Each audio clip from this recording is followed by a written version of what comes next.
adorar, viemos te adorar. Uma boa tarde para você que nos acompanha na nossa Web TV. É com muita alegria, hoje é um dia muito especial, que nós recebemos você para um convidado ilustre no nosso programa Ao Partir do Pão, o Padre Rafael. Uma salva de palmas. Estúdio lotado aqui, eu vim paramentado a caráter, eu raramente coloco para fora o símbolo da Fraternidade São João Paulo II, mas diante de tamanha grandiosidade, aqui eu fiz questão de mostrar também que eu sou da Fraternidade São João Paulo II. Bem-vindo, Padre Rafael, deixa um abraço para a galera. Obrigado, Guilherme, obrigado para vocês que estão nos assistindo. Acho que não esqueci de falar boa tarde, porque no final das contas muitas pessoas veem várias situações. Boa noite, bom dia, o bom que você desejar. Quero agradecer muito o Vitinho, meu irmão de comunidade, deixa um boa tarde. Boa tarde. Beijo, pai. Beijo, pai. Beijo, mãe. É isso aí. Aqui no estúdio comigo, fazendo toda a produção, o Léo da comunicação e o irmão Lucas, que preparou um lanche da tarde pra gente espetacular, um pão de queijo, suco de laranja colhida no pé. Depois eu vou te mostrar escolhendo no pé essa laranja aí, tá bom? Você não pode perder, depois a gente coloca nos bastidores da gravação também para você ver um pouquinho do que foi essa tarde de gravações aqui com o Padre Rafael. Olha só, e hoje nós estamos tão chiques que eu vou usar esse microfone aqui um pouco mais perto para o áudio ficar melhor para você, tá joia? E antes da gente começar, eu quero dar uma dica. O Padre Rafael continua hoje falando um pouco sobre o assunto que alguns meses atrás ele começou discutindo com a gente e você pode acompanhar nesse vídeo que se encontra aqui abaixo, tá joia? Entra no nosso canal. Aqui na parte de cima, então, ele é todo chique, vocês estão vendo, ele é produtor. Um dia eu conto pra vocês com calma, tá joia? É acesso público da internet, é só você saber. Não, então, nada segredo. É isso aí, perdão. Agora, olha só, a gente vai rezar, vamos nos colocar na presença de Deus, para que o Espírito Santo possa nos conduzir nesse bate-papo, nessa nossa conversa sobre possessão, infestação, vexação, como que nós nos abrimos a essas coisas e como que nós podemos nos proteger e rezar para que nós não sejamos atingidos pelo mal, pelo inimigo de Deus. Se coloque em oração, vamos rezar? Em nome do Pai, do Filho e do Espírito Santo. Amém.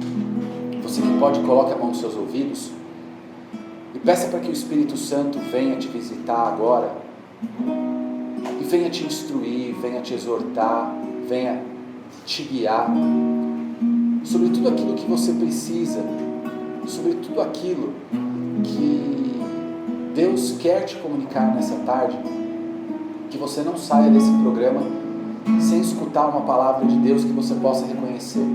Essa palavra foi para mim. Vamos cantar, vamos adorar a Deus cantando.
Entre as mulheres, e bendito é o fruto do vosso ventre, Jesus. Santa Maria, Mãe de Deus, rogai por nós, pecadores, agora e na hora de nossa morte. Amém. Em nome do Pai, do Filho e do Espírito Santo. Amém. Geralmente no nosso programa nós fazemos quase que uma entrevista, um bate-papo, mas hoje eu vou deixar o Padre Rafael um pouco mais livre para que ele possa conduzir mesmo uma catequese. E aí, na medida que a minha curiosidade for despertada, aí eu vou fazendo algumas colocações aqui com ele. No programa que você pode conferir, segundo o Padre Rafael, aqui, neste canal, neste link aqui, do outro lado, aqui, tá joia? Boa, eu tô aprendendo, gente, um dia ficou bom. Aqui, na primeira parte, nesse primeiro programa, ele se aprofundou na questão do que é uma possessão demoníaca, no que é uma obsessão, no que é uma vexação, e tinha até mais coisa que eu já me esqueci, eu vou retomar o programa também. Então eu vou pedir para ele voltar rapidinho nesse ponto e a partir daí ele segue, tá bom? Com vocês, com muita alegria e com muito orgulho para a Fraternidade de São João Paulo II, meu irmão, Padre Rafael. Olá, bacana, a apresentação já foi feita aí, obrigado Guilherme. Sou o Padre Rafael, eu estou na paróquia Nossa Senhora do Rosário, setor Grajaú, aqui na nossa Diocese de Santo Amaro. Você sabe que aqui nós somos Diocese de Santo Amaro, mas em vista de qualquer um que possa estar nos assistindo, só para você se localizar. O que é interessante, nós estamos na Quaresma e o período quaresmal, popularmente conhecido como um período de um explícito combate em que visualizamos situações bem mais específicas ou seja, um ambiente bem mais tenso de vivência da fé. A gente fala muito disso, popularmente sabemos, mas como é que isso se configura de forma concreta? Por que nós temos esse período e, claro, o combate ele acontece a vida toda, do nosso nascer até o encerramento da nossa peregrinação nessa terra. Mas por que a Quaresma tem esse carisma, vamos usar essa expressão, carisma de combate? É claro que deixa bem visível porque nós vamos celebrar a experiência da vitória de Deus sobre o mal e nós queremos e vamos ser participantes íntimos dessa vitória. Mas a Quaresma, a liturgia, ela tem um tripé inicial que ela não muda. E o que eu quero dizer isso que não muda? Você deve saber, se você não conhece, nós temos um ano litúrgico. Ele inicia com a festa do Advento, a preparação do Advento, os 4 domingos, que antecede a noite de Natal, e encerra com a festa de Cristo Rei. Ele não segue o raciocínio civil, de janeiro a dezembro. Ele tem o seu calendário próprio. Dentro desse calendário, existem os anos litúrgicos, A, B e C, que é conforme os evangelistas que direcionam este ano. Na Quaresma, os 3 primeiros momentos solenes da Quaresma, o tripé que a gente pode chamar, ele não muda, que é a quarta-feira de cinzas, o primeiro domingo da Quaresma e o segundo domingo da Quaresma. Que tripé é esse? Na Quaresma, na quarta-feira de cinzas, a igreja, na oração inicial da Santa Missa, a oração da coleta, ela diz explicitamente que nós estamos entrando num combate para que possamos vencer as investidas do maligno. Se nós estamos num combate, ter a ideia, a dimensão de guerra mesmo, essa situação bélica que você precisa estar bem armado, nós precisamos entender qual é o nosso armamento, qual é a nossa munição, que tipo de armas nós vamos utilizar, que fica bem visível. A oração, a caridade, a esmola, o jejum, toda essa propaganda, vou usar essa palavra, não sei se é melhor, mas essa realidade apresentada na quarta-feira de cinza. Um dia de jejum e de abstinência, e que vai seguir durante toda a Quaresma. Quando nós chegamos no primeiro domingo da Quaresma, nós entendemos. Estamos armados, temos instrumentais de combate, porque existe um inimigo visível, explícito, o inimigo de Deus. Se ele é inimigo de Deus, ele é nosso inimigo, porque nós estamos em comunhão com Deus e queremos ser imitadores de Cristo. Então já tenha claro na sua vida, você tem um inimigo. Não pense que você que ao redor da tua vida todo mundo gosta de ti e todo mundo quer o teu bem. O próprio mundo sobrenatural, no caso do submundo espiritual, não quer o teu bem. Nós temos um inimigo, este inimigo é do maligno, o demônio. E o segundo domingo da Quaresma, nós entendemos por que este combate. Por que enfrentar este inimigo? Porque existe a glória de Deus na cena da transfiguração. Aquela frase de Pedro: Senhor, como é bom estarmos aqui, vamos montar 3 tendas, uma para ti, Moisés e Elias. É a grande expressão do que nós podemos imaginar da glória de Deus. Uma realidade, um instante único que a gente não queria que terminasse jamais. Imagina um momento mais feliz da tua vida, que você não queria que terminasse. Essa é uma experiência muito pobre, muito distante, mas humanamente mais próxima que a gente pode imaginar do que a experiência da glória de Deus. Que não é o único instante, mas é o permanecer, é a dimensão de eternidade. Tá bom, a gente tem esse tripé. Então, depois do segundo domingo da quaresma, cada domingo da quaresma, ele segue conforme seu ano litúrgico. Existe o ano catequético por natureza, que é o ano A, o ano do evangelista São Lucas, que vai direcionando toda essa dinâmica. Pois bem, nós, enquanto estamos gravando este vídeo, quando estamos fazendo essa gravação, nós estamos vivendo a semana da quarta semana da quaresma, nos aproximando para o quinto domingo e depois já indo para Jerusalém. Quando falo indo para Jerusalém, porque vocês vão perceber que dependendo do ano litúrgico, toda a catequese é Cristo se direcionando para Jerusalém. É lá onde vai ter toda a experiência do que nós estamos nos preparando para vivenciar na nossa vida, em todas as circunstâncias. Então, se nós já sabemos o nosso tripé, que é a nossa base quaresmal, instrumentos de guerra, instrumentos de combate, jejum, oração, esmola, porque o nosso inimigo é o demônio e a gente enfrenta porque a glória de Deus é maior do que todo esse sofrimento, do que todos esses ataques, é maior do que a morte. A vitória de Deus sobre a morte é isso que nós queremos experimentar.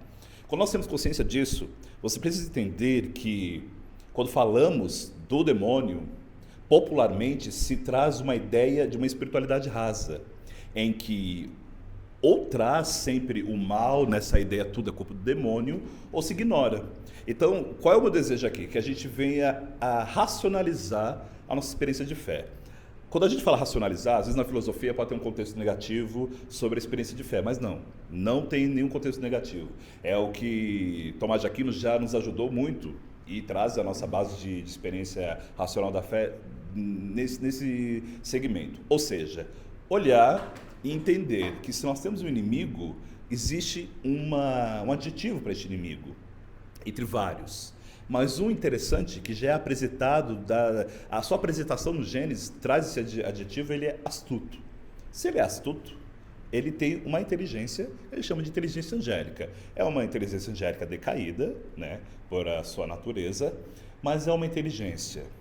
A pessoa que é astuto, que age com astúcia, o que é que ela deseja? Ela sempre busca um benefício próprio. Ela sempre busca um lucro pessoal. E qual é o lucro deste ser astuto? Perder as almas, ou seja, Deus perder as almas e ele ganhar. Porque contra Deus ele sabe que ele não pode. Quem como Deus? Quando Jesus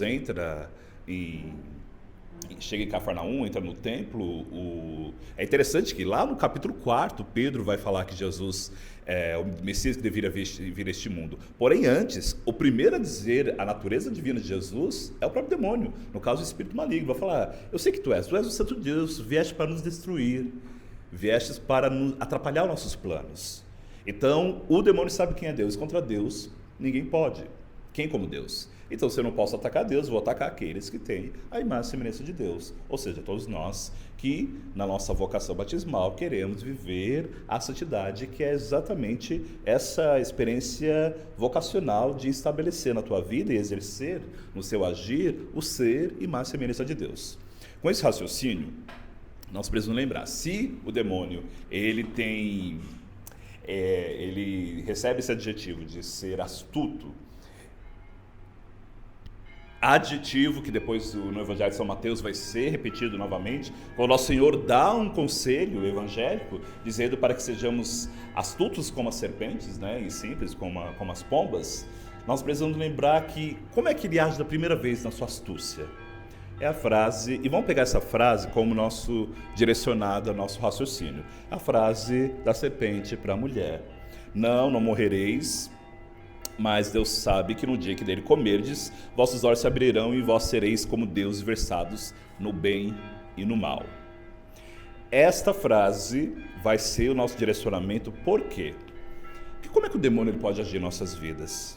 Quando o Guilherme faz menção de vocês olharem os vídeos anteriores, nós damos uma pincelada, nós falamos. Mas agora a gente precisa trabalhar concretamente o modo de blindar a nossa vida, ter uma espiritualidade blindada. Você sabe que você, antes de dormir, você provavelmente vai fechar sua porta, vai ver se os trincos das janelas estão fechados, está tudo ok, e para ter uma noite tranquila. Como é que se busca ter uma vida tranquila? A tranquilidade não é uma palavra muito que se harmoniza em nossa vida espiritual. Mas como eu posso viver sem ser escravo do medo, do pânico, de que tudo é demônio e que ele está sempre a nos atacar? Primeiro, lembrando a quem você pertence. E quem é que te auxilia, né, nessa vivência da fé? O próprio Cristo. Nunca permita que a ideia do mal seja uma ideia superior à do poder de Deus em tua vida. Por isso, a vocação batismal tem que ser vivenciada com todo o instrumental que nós temos a nosso favor. E olha, graças a Deus, o instrumental é muito eficaz, numeroso e está sempre a nosso auxílio. Mesmo no período específico que nós estamos passando agora das igrejas fechadas, distanciamento da vivência sacramental, o poder de Deus não se distancia da gente. Mas é claro que esse processo dificulta, e aqui eu poderia estender em outra ideia de uma dimensão espiritual de como tudo isso se desenvolve, esse negócio de fechar as igrejas. Mas calma aí, um passo de cada vez. Vamos lá. Quando Nosso Senhor fala do mal, ele fala que o mal nasce dentro do homem, do coração do homem. A idolatria, a falta de discernimento, a falta de caridade, sai tudo de dentro do homem. Porém, as realidades externas, com certeza, elas influenciam para que este mal se desenvolva em nossos corações. Então, nós vamos começar do contrário. Antes de falar da nossa vida interior, a nossa intimidade, vamos falar das realidades externas. Então, quando a gente fala das realidades externas, e eu pego aquele raciocínio, blindar, o que é que está ao redor da tua vida?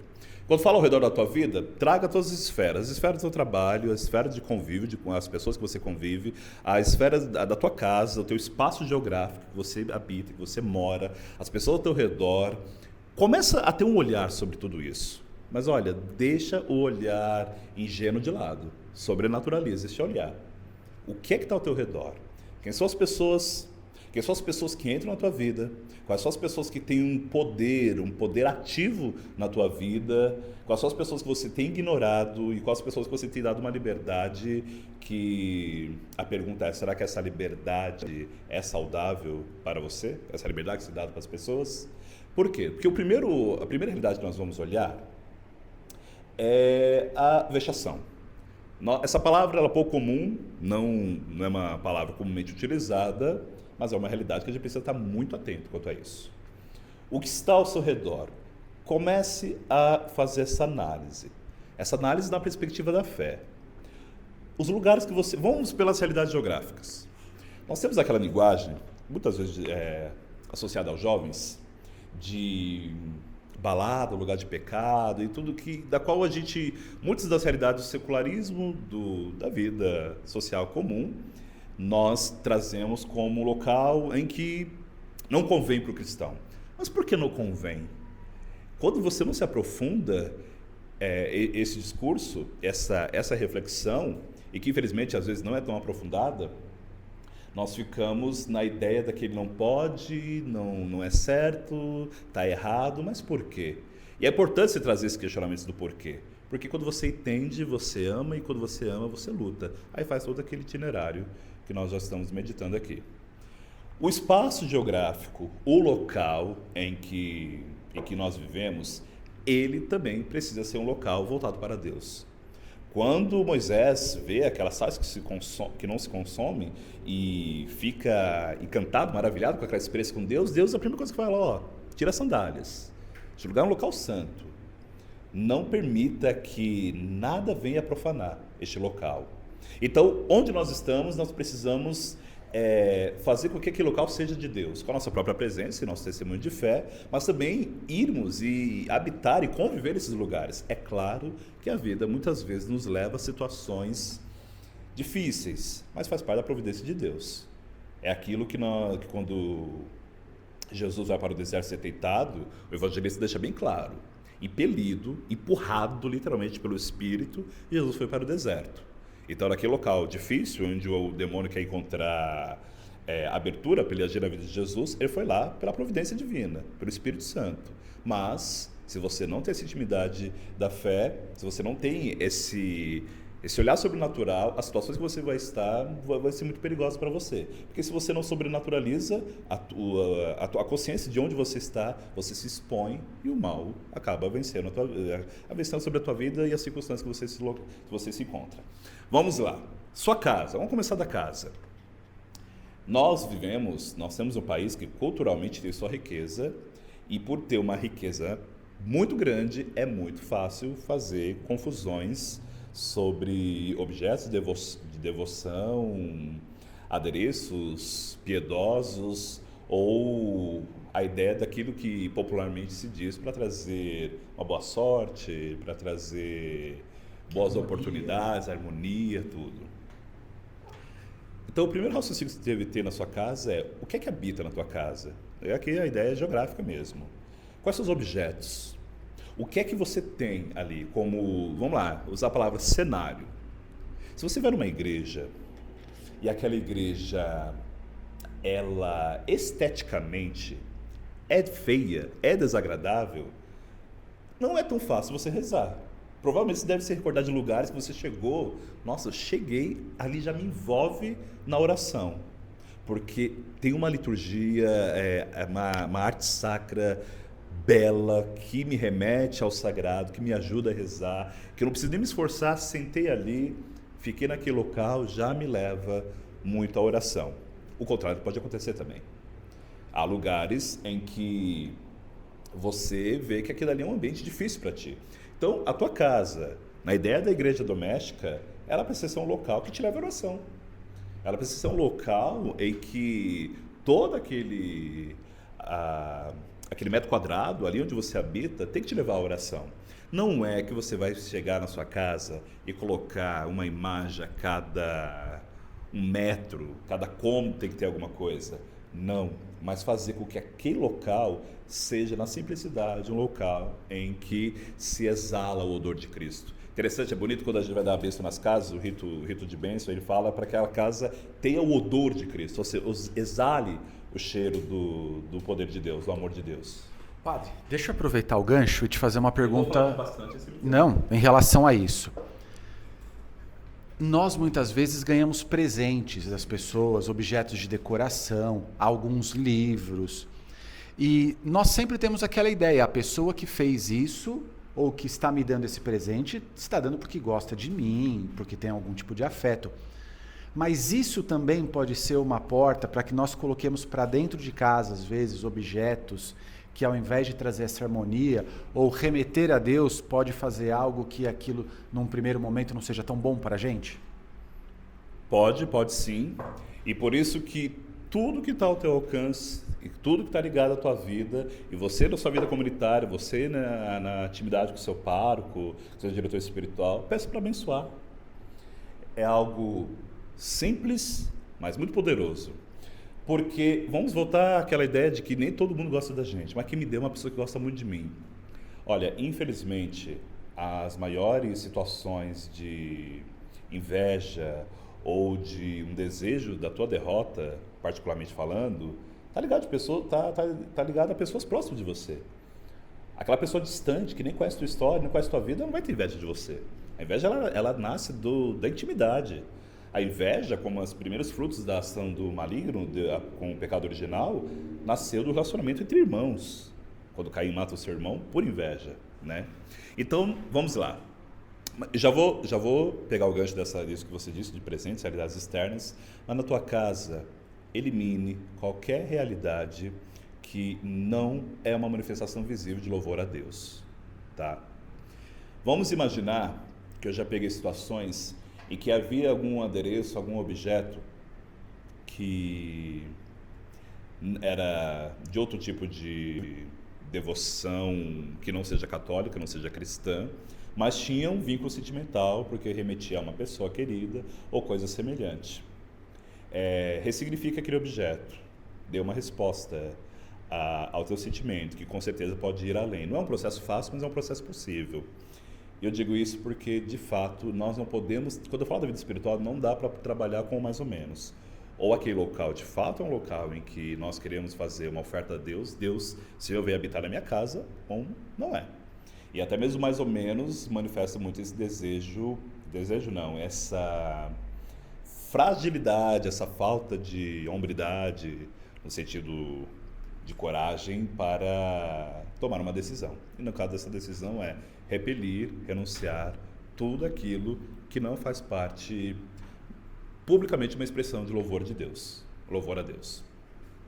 Há muitos exorcistas, e isso na bibliografia do Padre Gabriele, ele fala de locais em que a pessoa tinha muita perturbação espiritual no trabalho, em vários locais, mas chegava em casa quando encontrava paz. Porque só, no caso, uma situação que ele fala de uma filha, em que seu pai e sua mãe, homens de fé, na sua casa, era um local que ali exalava o poder de Deus. Então, naquele local ele encontrava paz, quando ela não encontrava, quando saía de casa.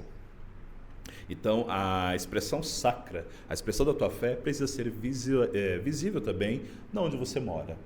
Vamos lá, se você vai na casa de um corintiano, de São Paulino, palmeirense, alguém que tem uma torcida muito grande para o seu time, você vai ver lá o brasão do time, você vai encontrar uma camisa, você vai encontrar... Você já olhou, eu sei que aqui nessa família tem um corintiano, tem um São Paulino, tem um palmeirense. Nós precisamos também manifestar que nossa casa é uma casa que louva a Deus.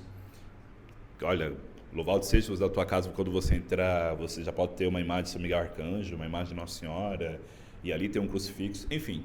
Você, aqui não é nenhuma regra de como decorar uma casa, mas fazer que aquele espaço geográfico possa se torne um local que visivelmente se manifesta a fé. Jogando para o ambiente de trabalho, vamos imaginar um escritório, qualquer outro lugar que você atua, e geralmente você não atua sozinho, tem várias pessoas ao teu redor, você não pode determinar como os seus companheiros de trabalho vão estar se posicionando ou decorando o seu espaço, mas você pode fazer do teu espaço, aquela parte que lhe cabe, um local de oração. A gente vê muitas vezes nas paróquias os músicos colocando o terço ali no microfone. É claro que ele já está dentro de uma paróquia, ele já sabe, aquilo ali ele está fazendo do seu dom, do seu talento, uma manifestação de louvor a Deus. Mas em locais distintos, em outros lugares, você também pode fazer aquele crucifixo, aquela medalha, se tornar um local que fala, eu quero vivenciar aquilo. É aquilo que eu vivencio também no meu trabalho. Aqui, tenha a liberdade de mencionar as várias esferas da tua vida, geograficamente falando, onde você habita, onde você se relaciona, onde você vive ou convive. Quando falamos de convivência, falamos de outras pessoas. Sobre essas outras pessoas, nós vamos e precisamos olhar, não é um tipo de qualificação de ser humano. Não vou ficar com aquela pessoa que é desqualificada, não. Até mesmo que isso seria contrário ao nosso próprio testemunho de fé e por si só já é um desserviço espiritualmente falando. Mas você precisa entender que nosso Senhor Jesus fala para que amai-vos uns aos outros. Mas eu gosto um pouco da pegada de São Paulo, que ele fala suportai-vos, né? A gente traz a palavra suportai-vos nessa ideia de vou suportar. Mas quando São Paulo fala suportai-vos, ele também está falando de amar, mas amar como suporte. Que o teu amor seja que aquele irmão não venha a cair por tua culpa, por tua falta de amor. Mas nosso Senhor não pede que sejamos amigos uns dos outros, porque a experiência de amizade, ela brota do relacionamento que também vem e leva a Deus. Isso já desde a dimensão do Antigo Testamento. Então não confunda amar o teu irmão, amar todas as pessoas, amar o teu inimigo, como se tornar amigo dele ou ter uma convivência simpática, porque isso não é espontâneo, isso não é natural. E tentar forçar isso não vai ter frutos. Então você tem que amar os seus inimigos, claro, devemos, é uma ordem evangélica e precisamos fazer isso por nosso desejo de sermos imitadores de Cristo. Mas você não precisa dar liberdade, e quando fala liberdade da sua intimidade, da tua alma, para todo mundo. Quando você fala de amigos, você fala que tenho muitos amigos. Olha, eu sou um pouco chato eu sou bastante chato nesse raciocínio, que eu faço a distinção de colega, companheiro, aquele momento de convivência e amigo. E amigo da Sagrada Escritura, ela traz a ideia de tesouro, é uma riqueza, 1000 e contra 1. E depois vai desenvolvendo como é esse relacionamento de amizade. Porque a gente escuta hoje popularmente, estamos juntos. Será que estamos juntos mesmo? Será que essas pessoas que você troca, verbaliza dessa maneira, estamos juntos, cumprimenta dessa maneira, estão juntos mesmo? Porque você precisa ter consciência sobre isso. Porque, caso contrário, aquela pessoa vai encontrar um local delicadíssimo, que é a tua alma, que é a tua intimidade, e ela vai tocar e pode tocar com uma mão muito grosseira, machucando, ferindo, esnobando, desejando mal, que realmente, infelizmente, existe, esse desejo do mal, essa inveja, e você se expõe demais, Tudo isso é um local em que o demônio pode agir? Claro. Mas quando você vai falar essa coisa do demônio, no final das contas, você que expôs essa situação. Porque se o demônio ele fica à semelhança de um animal te rodeando, querendo e esperando a primeira oportunidade para te atacar, entenda que a oportunidade você mesmo está dando, quando você se expõe dessa maneira, em relação às pessoas do teu convívio. Eu queria ainda pegar esse gancho em relação aos locais. O senhor começou falando sobre ambientes que nós frequentamos e que notoriamente são ambientes de pecado. A gente pode pensar num local, uma casa de prostituição, alguma coisa assim. Mas em alguns momentos a gente incorre também no erro de achar que frequentar determinados ambientes, determinados locais, não tem mal nenhum, mas que pode haver um mal, ou que aquilo pode, de alguma certa forma, fazer mal para a gente. Na tua experiência pastoral, na tua experiência como padre, você tem como, de repente, exemplificar alguma coisa, apontar alguma orientação nesse sentido? Vamos entender. Quando nós... eu vou tentar trazer uma coisa que é um problema cultural, e um problema cultural interno, a gente nem precisa sair do ambiente católico, o Halloween, a festa da celebração das bruxas, né? Popularmente no Brasil conhecido como a festa das bruxas. É uma festa especificamente do ocultismo. Imagina assim, eu vou vestir o meu filho com a roupa de um soldado nazista. Eu falei, não, que absurdo, ninguém vai fazer isso. Não tem cabimento. Mas por que você vestiria o seu filho com uma roupa, uma simbologia macabra, voltado a um demônio ou à ideia de morte, e celebrar isso? Também é inadequado, espiritualmente falando. Ele vai numa festa com essa temática, e a gente fala de crianças, é uma coisa bem mais problemática, né? Aí que eu volto para aquela questão inicial, blindar. A blindagem é uma espessura forte, exagerada, porque o ataque externo é exagerado. Então aqui é uma questão de posicionamento de fé.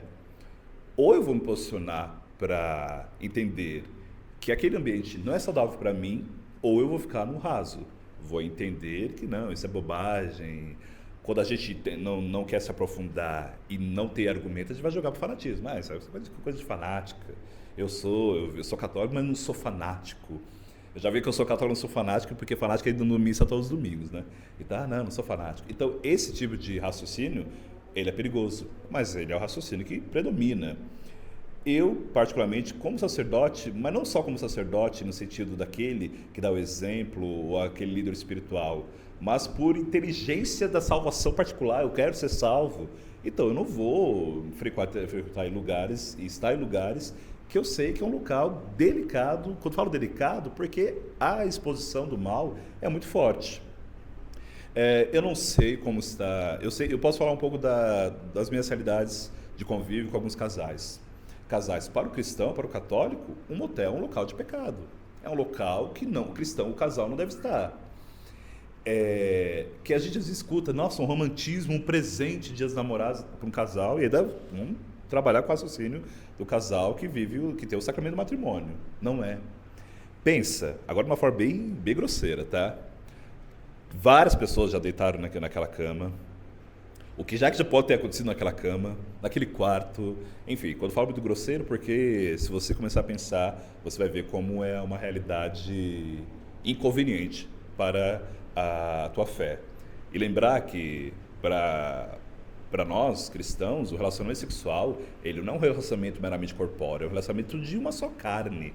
Quando o Gênesis fala de uma só carne, não está falando somente da ideia da copulação do homem e da mulher, mas a ideia de que ali já não se identifica o homem e a mulher, se vê um só coração, não sabe onde começa um e termina o outro, sabe que ali habita uma experiência de amor profunda e bela. Então ali é uma união de corpo e da alma. Então você vai expor a sua vida, o seu corpo, a sua alma. Naquele local, tem gente que está neurótica com álcool em gel, máscara, que não quer pegar um vírus. Mas para as outras coisas é tão incoerente, se expõe de uma forma tão perigosa. Então, lembre-se, os locais. Nossa, mas eu vou ter que ser chato dizer não? Sim, é um ato de posicionamento. Não, eu não quero ir nessa festa, essa festa não é legal para mim.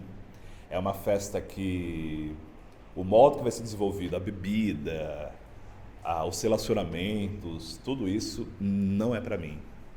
O sexo não é pecado, a bebida não é pecado por si só, mas a forma que se desenvolve e sempre negligenciando a vocação bela dessas realidades, aí sim vira um ambiente que não convém que você esteja. Não. A gente vai seguir aqui. O padre estava falando até agora com a gente sobre essa questão do local e de como, através dos ambientes próprios, nós podemos ser atingidos por esse tipo de malefício. Nós comentamos também, apenas de passagem, sobre a questão de alguns presentes que nós ganhamos, mas eu quero fazer um paralelo com o que o senhor disse. A festa de Halloween, muitas pessoas interpretam que aquilo pode não ter nada de mal, mas que, na verdade, por trás daquilo existe um malefício muito grande. O mesmo acontece em relação a algumas práticas de piedade. Eu não vou expor ninguém, mas pessoas muito próximas a nós, assim, inclusive geograficamente falando, que costumam andar com dólar na carteira, esse tipo de prática, aspas, esotérica, e que acha que não, isso aqui não vai fazer mal nenhum, mas que a gente sabe que isso pode afetar. Você pode falar um pouquinho disso pra gente? Quando Tiago pede para que Cristo mostre o Pai, Tiago fala, quem me vê o Pai. É claro, aqui eu estou trazendo toda uma informalidade desse diálogo. Jesus fala, eu sou o caminho, a verdade e a vida. Quando você pega uma nota de $1, vamos por essa superstição da ideia de $1 e guarda na carteira, acreditando que aquele dólar vai trazer algum tipo de benefício. Se é para trazer benefício, você coloca o euro, né, que é bem mais valorizado.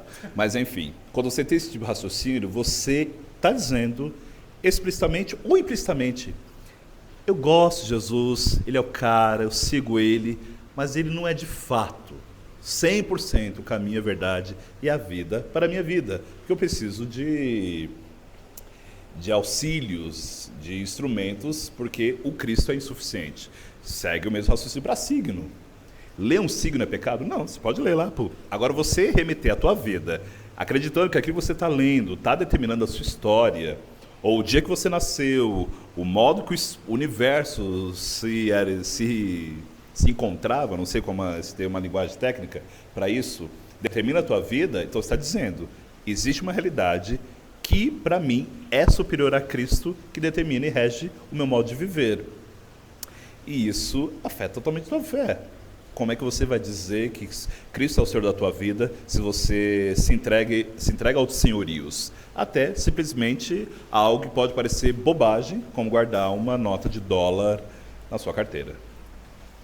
Eu queria aproveitar que o senhor está aqui com a gente hoje e tocar no assunto que é um tanto quanto delicado para algumas pessoas, ainda mais quando a gente pensa no Brasil multiculturalmente diverso. Se você puder desligar o celular, eu agradeço, inclusive, mas pensando no Brasil, que é multiculturalmente diverso, músicas. Na fraternidade... Depois ele corta, né? Tá. Repete essa pergunta aí. Tá. Eu queria aproveitar que o senhor está aqui e pensar nessa realidade do Brasil multiculturalmente diverso. Na Fraternidade São João Paulo II, nós temos como regra de vida não escutar música secular. O nosso fundador pede que nós não escutemos música secular.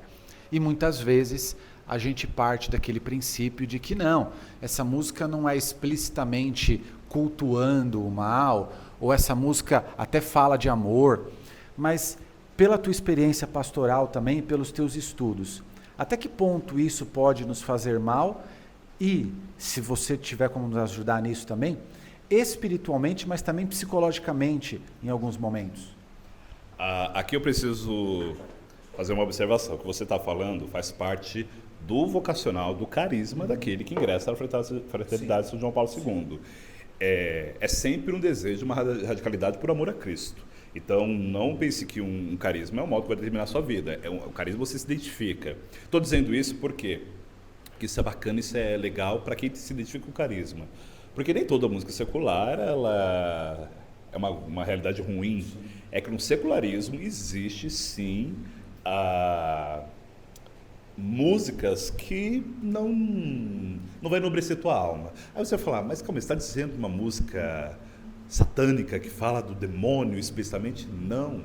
Vamos voltar para aquele raciocínio do maligno astuto. Se liberta um pouco da imagem caricata que demoniza tudo. Quando falamos de uma música, você precisa entender que a música é uma das realidades que tem maior um poder, que tem maior persuasão sobre nós. Uma música com uma melodia mais melancólica se torna a sua trilha sonora para aquele momento mais delicado, mais doloroso. E assim como uma música feliz te ajuda a viver aquele momento de felicidade. A nossa liturgia faz isso. Nós vamos rezar no Domingo de Ramos. Meu Deus, por que me abandonastes? Se o salmista cantar meu Deus, por que me abandonaste, numa alegria, numa melodia feliz, ele pode ter tudo, talento, mas faltou discernimento. Ele não soube rezar com aquela liturgia. Ou então você não vai cantar triste, que alegria quando vi que me disseram, vamos à casa do Senhor. Não, é uma alegria. Então a própria nossa liturgia reza dessa maneira. Vamos ser bem sinceros. Velório, Ezequias, está trasladando o caixão para o sepulcro. Quando começa a cantar Se as águas do mar da vida lhe quiserem derrubar, segura na mão de Deus e vá, é a música que faz parte do top 10, né? O Senhor é meu pastor, nada me faltará. Eu tenho até uma dificuldade com essas músicas em momentos de alegria. Eu falo, gente, renunciei porque eu quero estar feliz agora. Mas dizendo isso, porque a canção ela tem essa qualidade, ela tem esse mérito, ela tem esse poder. E a liturgia, ela se harmoniza dessa forma. Mas, pense o seguinte, aquela canção que já te impulsiona a realizar uma atitude, ela potencializa a sua vontade. Vamos pegar um gênero. Independente, não vou falar nenhum para não generalizar. Mas quais as últimas músicas? Começa a ver as músicas do nosso país que estão mais em alta. São músicas ligadas à bebida, a ideia que a felicidade só existe na sexta-feira, e essa felicidade está ligada à bebida, ao sexo e a passar a noite nessa situação. Pois bem, será que ela é saudável para ti? Que é casado? Ou para você que quer vivenciar um namoro santo?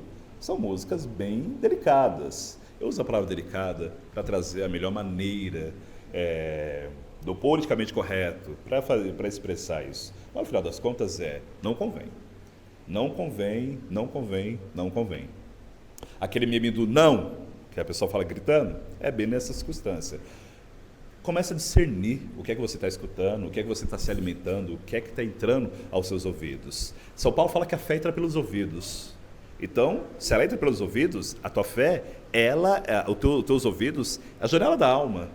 Não somente a gente pode fazer essa linguagem com os olhos, como janela da alma, mas os teus ouvidos também. O que você consome auditivamente, não sei se posso trazer essa expressão, se ela existe, mas o que você vai consumir no seu escutar é o que você vai assistindo, se alimentando disso. O que você tem se alimentado?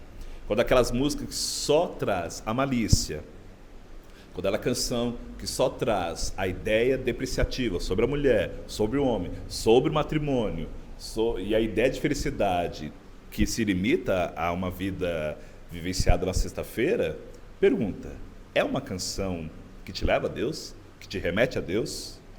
Imagina Jesus chegando nas bodas de Caná, qual será que seria a canção que estava tocando naquele casamento? Ou Jesus já chegou lá ouvindo um batidão que dizia chão, chão, chão, e Nosso Senhor naquele ambiente estava feliz, né? Aqui eu estou forçando bem o paralelo, mas traz essa ideia. Aquela canção me remete ao quê? e sabendo aonde está te remetendo, você sabe para onde está te levando. E é importante a gente ressaltar que muitas vezes psicologicamente também isso não nos faz bem. Quando a gente está triste, né?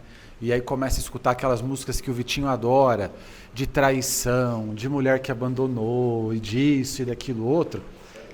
Ele adora.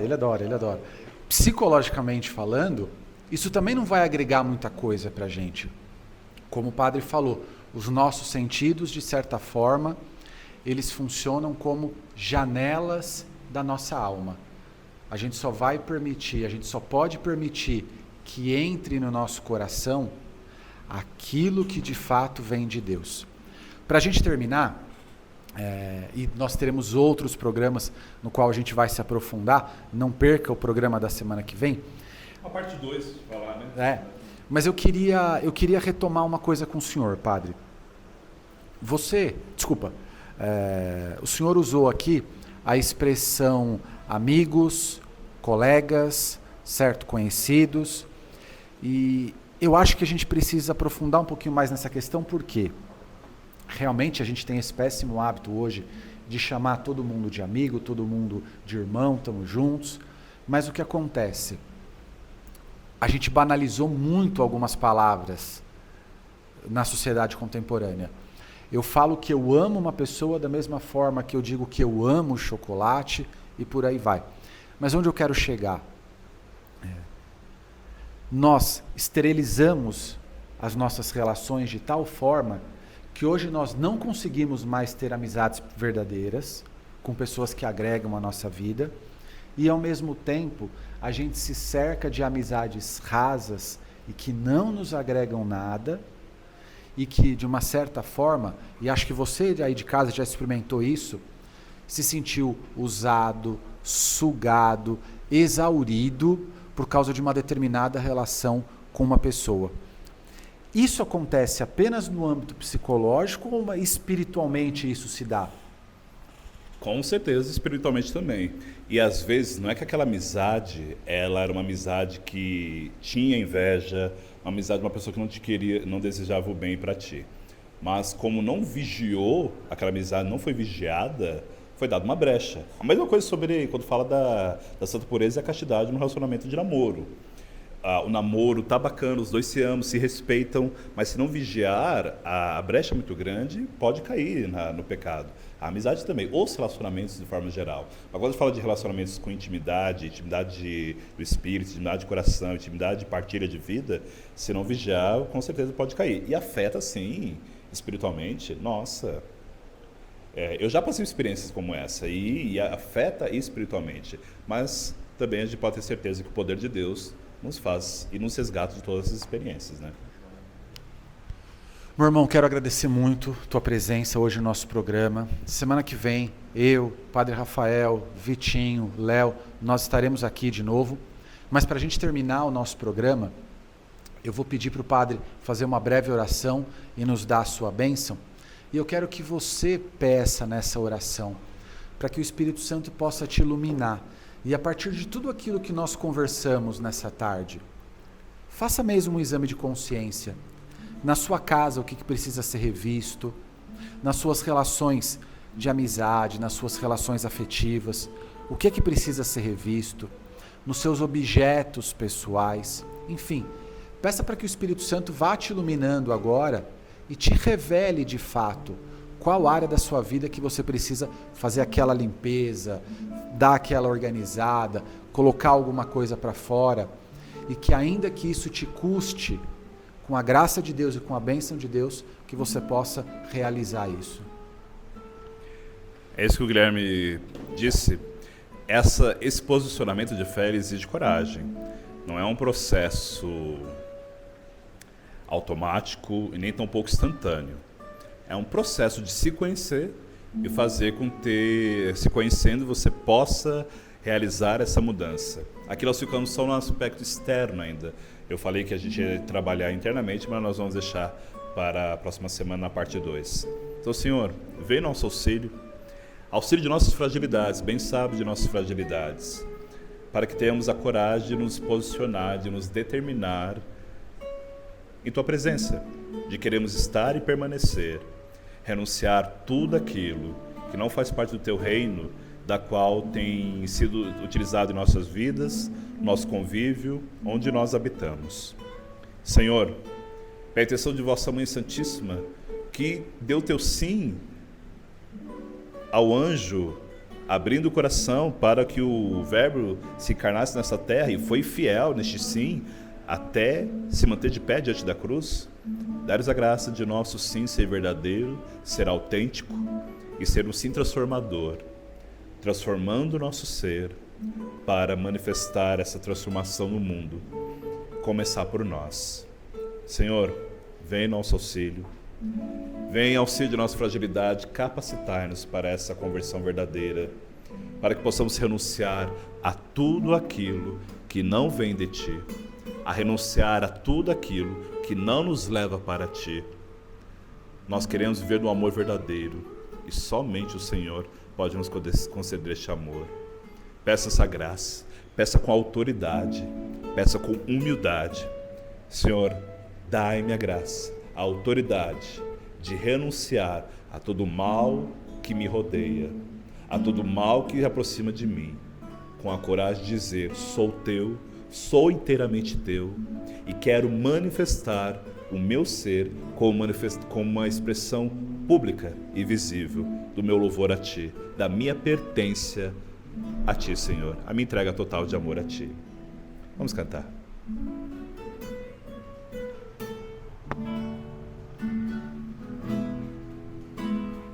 Tenho liberdade para te chamar. Você tem o poder para me responder. Podia ir do céu algum sinal mandar. Eu estaria aberto para receber.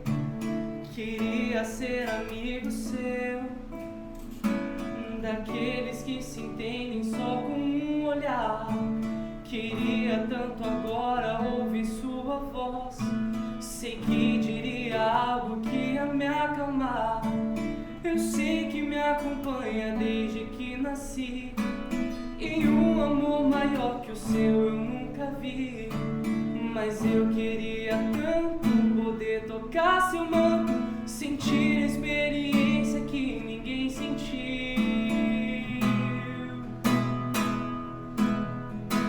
Talvez eu queira mais, talvez deseje mais, porque só do seu lado eu sinto essa paz. Talvez eu queira mais, talvez deseje mais, por algo que eu sei que o mundo não traz, o verdadeiro amor.